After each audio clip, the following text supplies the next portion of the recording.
шет өлкөгө көп чыгасыз. Шет өлкөгө чыгаарда тилден башка дагы эмнеге көңүл буруңуз керек? Маданиятка, кийимге. Бишкекте мага бир четтен келген киши айтты. Силер бактылуу боло албайсыңар. Заматты Кыргызстанда курганмысың деп. Неге дейт? Көчөнү караңыз дейт. Эмне болду дейт. Бүт баарына дейт, кара кийген экенсиң. Анын баарын кабак салып жүрөтсүң. Кокустар жолдо барады, бирөөгө жерге тийип кетсе дейт, ошону караганынан мен коркуп кетип бардым. Сен кабак ачпайт экенсиңер. Жадырап жайнабайт экенсиңер. Сөгүлүп бара жүрөтсүңер. Өтө кара кийесиңер. Кызыл, жашыл, олуп көңүл ачатын кийим кийбейт экенсиңер. Андай кийсең, бир күн кийесиң, 2-3 күн жууш керек. Неге кара кийесиң? Кирчиме, кир көтөрүмдүү. Анча-мынча жеңиң менен мурдуңду ачып койсоң да килимдей. Жакан айтпай эле коеюн. Манас Раматулла айткандай, бардык жерин таппаса ошо кулактын аркасы сап коет деп. Кантип коюн кийесиң? Мана Англиянын премьер-лигасын жакшы көрөсүңөр Эжипте. Футбол. Манчестер, Ливерпуль, Челси ойногонду карасаңар, 60 миң, 70 миң киши отурат, Олд Траффорд. 70-дей кемпир-шалдарды карасаңар, кызыл, тазыл, жашыл, сары, керемет кийинишет. Биздин Спартакка келгенде бир футболду карасаң, жан каргалар отурат. Кара. Анча-мынча футболда көздөрү бар, шалдай. Калган капка. Ошон үчүн биз маданиятка көңүл бурушубуз керек. Мына Кореяда, Жапонияда биздин кыргыздар барганда таң калышты. Тамезин тартып алып, ошону таштай кылганда жер таппай жүр. Чөнтөгүн салып алып. Бизде кетти. Туруп таштап, артында келип 3 күн тамак жеп. Аркаңда карабайсың. Айрыкча балдар бир капты туруп, 3 күн шамалар болсо, артында келип шап кетти. Нормада. Биз сыйлабайбыз бири-бирибизди, жалган сөз менен айта беребиз. Бардык жалган кыздар, бүт бардык жалган. Сүйлөгөндөр да жалган. Кыздар көзөлөрүн жолукканда кучакташып эле чыкташып каласыңар. Жалган менен жүрөм кучакташасың. Ал кетери менен башка бирөөсү келсе, ошол экөөнү тазалайсыңдар, сөөгүнчү. Эмнеге анда кучакташасың, өбүшөсүң? Ошол жалган нерседен чыгышыбыз керек. Анан кабакташыбыз керек, бүркөлбөшүбүз керек, түйүнбөшүбүз керек, каармыш деген сезимди алып салышыбыз керек. Ишенип коелар, кыздар балдар. Силер каарыганда ага жаман болуп кетпейт. Сен тек гана өзүңдү дертесиң. Сен каарма. Сен анын деңгээли ушул. Ар бир киши өзүнө жашаган эле болот. Андан артык силерге бере албай турган болсо, андан силер башка нерсени талап кылба. Анан бактылуу жашарга аракет кылуу. Улуу акылдан бир ойчу айтат. Сени жоготуп алуудан корккон кишини сен да жоготуудан коркпо.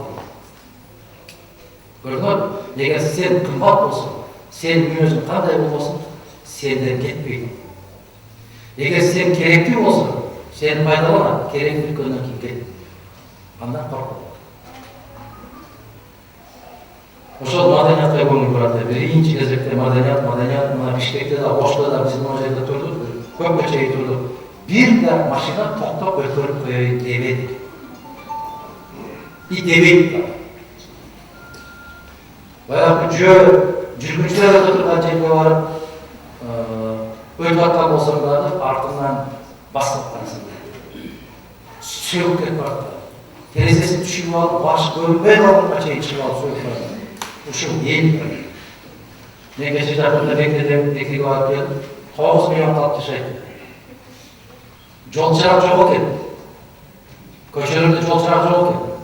Силер түшүнбөй атасыңар, светофор. Мен анча айда келгенде ошол жерге көрдүм. Светофор жок экен. Бир машинанын баягындай чымытып бир сигнал басканын көргөн жокмун. Биринен бири моундай болуп өтүп кете берет. Бири келсе бир кой берип коет. А бизде Бишкекте жогошту моундай туруп калып, аркан менен берип, алдына чыгып кетейин деп аркан менен берип, 7-нчи атама чейин кете сүрүш. Токтобойт. Ошол светофорго келип туруп калган болсо, ал жактан сары күйгөндө артынан баса токтой бересиң деп. Биз болбой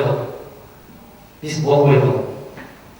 Четтен келгенде Бишкекте жүргөндө айтат, ушундай жолдо ушундай айдап тирүү калган силерге баракет деп. Биз булак чаккандай айдайбыз. Кешикте болсо муз менен кирип кетип, өтө маңда жатсыз. Урматтуу бадыржан, эмне себептен жаштар миграцияга көп чыгып кетип жатат? Мекенге болгон сүйүүсү калбай калды. Сиз эмне деп кеңеш айтасыз? Мекенге болгон сүйүү, эгерде курстардын курууна башка турган болсо, сүйүүдөн баракет калат. Мекен сени сыйлай билиши керек, сен мекенди бактай билиши керек. Бул эки тараптуу нерсе. Эгерде мекениңде сенин алимиң керек болбосо, сенин илимиң керек болбосо, сенин тажрыйбаң керек болбосо, мекен сени өгөйүнө мамиле жасап атса, не кылыш керек? Биздин кыздарыбыз көбүнчө башка элдерге күйөөгө чыгып кетип, эмне үчүн? Кыйын үчүн. Жашоо үчүн. Калп. Кыйын үчүн. Биздин жигиттерибиз көпчүлүк ошол жакта иштеп жүрүп атат. Эмне үчүн? Кыздарды үйүнөн лимузин менен алып чыгып кетиш үчүн. 2 сааттык лимузинде 2 жылдык өмүрүн берип атат. Кыздар силер баш тартышпай керек ошондой эмес. Жалган кадырлардан баш тартышмады. Кандай дейсиңер?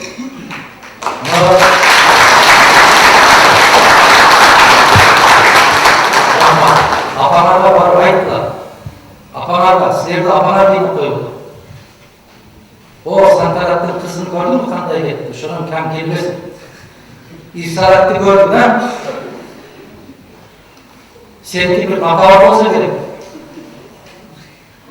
Силер күйөөгө чыгарып туруп күйөөгөрдү баскылап. Психологиялык жактан сокку ата-энелер болот. Досторуңар болот. Токтоткула ошол нерсе. Бакыт лимузин менен кетишти эмес. Эртеси күнү ошол арабага отурасың кайра, кызым. Ошол жигиттерди кыйнабагыла. Жигиттер силердин эсиңерге келди. 25-те баягындай Lexus менен чыккандар токтоткулайын. Силер бир жыгалга бараткан жоксуңар. Билсеңер да кайда бараткан.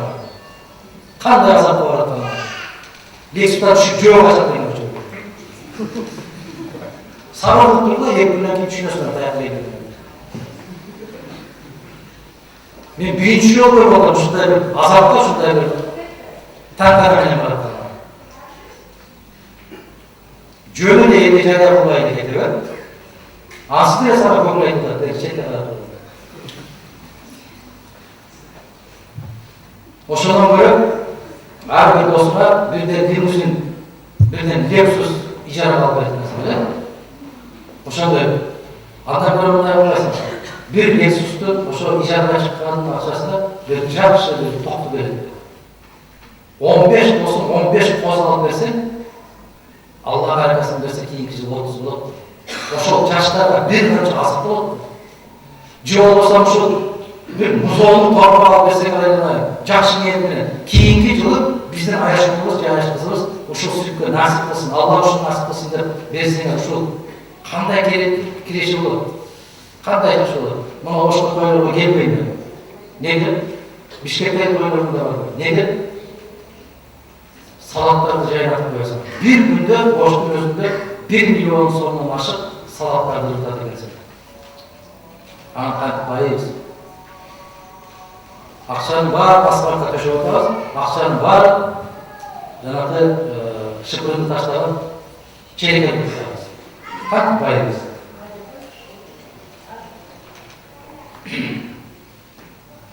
Ошон үчүн миграцияга барууга мажбур болду. Ошол жактан барып акча таап берди. Биз эки тарабын карашыбыз керек. Ошол Москвага, Алматыга барганда мен айттым, мигрант деген сөздү айтпашыбыз керекпиз. Сен балдар анын маанисын түшүнбөйт. Аны мындайча айтканда жөн эле көчмөн. Миграция деген бул көчүү. Европа көчүп атат, Америка көчүп атат, Америкага Мексика көчүп атат, Европага көрүп атасыңар, Сирия көчүп атат, Иран көчүп атат, башкалар көчүп атат. Ошол да көчмөн. А биз мигрант деп туруп, балдарыбыздын мөөнө басып коюп атабыз. Мигранттын балдары. Балага каттуу сок болду. Жөн эле убактылуу иштеп атабыз. Же өтө эле биз көкүрөк көтөргөндү жакшы көрсөк, şu Россия менен казактар иштей албагандан кийин биз келип иштеп бизди үйрөтүп атабыз деп коелу. Өзүн көтөрүп атабыз. Бизди көтөрбөсө эч ким көтөрбөйт. Көтөрүп. Көп эле жерге башыбызды салып өтөшөбүз. Мына ата-энесинин тоюн өткөрүп берет деп иштеп атат. Мен жолугуп келдим баары. Не кыласың? Быйыл карындашыбызды күйөөгө беребиз. Мен укамдын контрагын төлөп атам. Керек ошол нерсе. Өзү тишинин кирин соруп жүрөт. Атамдын юбилейин өткөрөбүз. Не кыласың? Атама машина алып берейин бардым. Атам жөө. Ошентип балаңды сарсалаң кылып ошол жака таштап коюп, менде машина жерге кирбей койгон. Башка маселе ошол талап бергени менен үй курса, там салса, дыйканчылык кылса, кичине ишкана ачса, тапканын келип алып не кылып атабыз биз бу жерде? Той кылып атабыз. Асфальт чачып атабыз.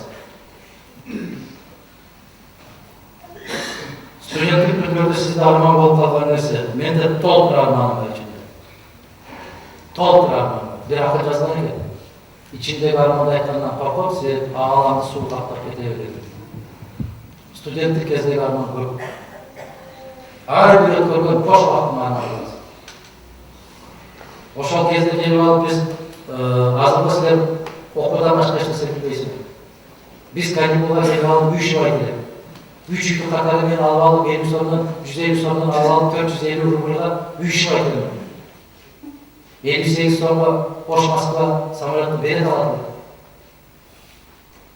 Мына ата, мына апа, қышқа сілерге жетсе керек деп 5 тонна көмір, бір 5 қап ұн, бір кілем сары май алып беріп кетеді. Елдің балалары келсе, ата-енесі қозғай отырады, ошылар келсе сой береді. А біз келсек, ошо қышқа қамқорлық көріп кетеді. Ата-ененің тәрбиесі ушундай. Мен чексиз Аллах разым, атам менен энем разым. Алар менден разы болсын, иншаллах. Саламатсызбы кымдысыздар. Достук деген эмне? Достуктун жашоодо ордун кандай түшүнөсүз? Достук дегенге бүгүнкү түшүнүктөгү достук жок. Бүгүн андай сезим жок. Дос болсо Курманбек менен аккандай. Дос деген сезим мындай болот да. Мен интервьюду көргөн окшойсуз, ушундан булар деп болсоңуз керек. Дос деген эгерде сенин досуң болсо, кучакташкан досуң болсо, досуңдун эки бөйрөгү тең иштебей калса, бир бөйрөгүңдү бересиң, бербейсиң. Ал бөйрөгүңдү бермей турсун, досуң бир жака шашып бараткан болсо, менин жүргөн машинамды берип турбайсың, 2 саатка барып бербейсиң айып. Дос деген бүгүн тилдин учунда, дос көкүрөктө, дос жүрөктүн төрүндө болуш керек. Дос деген Аллахтын сыпаттарынын бири дейт. Көрүнгөндү досум деп айта бербедим. Азыр кыргыздын бүгүнкү жетекчиси. Аны келсе дагы шактап эле кучактап, бул келсе дагы досум деп эле кучактап, ал жалган сезим. Бул соодагер сезим. Мен сага ушундай мамиле кылам, сен мага жардам бер деген сезим. Жалдырап көзүм бар. Илгери биздин бала кезде эркектер кучакташып өбүшүп учурашпайт эле. Кучакташып өбүшүп учурашкандарда күмөн кетип калат. Азыр чегиден мына жерде турса, канча жаштар келдилер бири-бирине. Мына сүзүп атасыңар, оңойнан жыктап атасыңар. Оң жакка карап бир чегине десиңер, сол жакка карап бир чегине десиңер, кайда чыгат? Эркектерге мындай учурашып койчу, кол кысып, көз карап. Илгери Карасудун базарына келип калса, ушундай учурашуулар көрдүк. Биз амансыз деп ушундай. Құдай сақтасын жігіттер, өшіп өмір әйін. Ұят. Құшақташып қалмайын.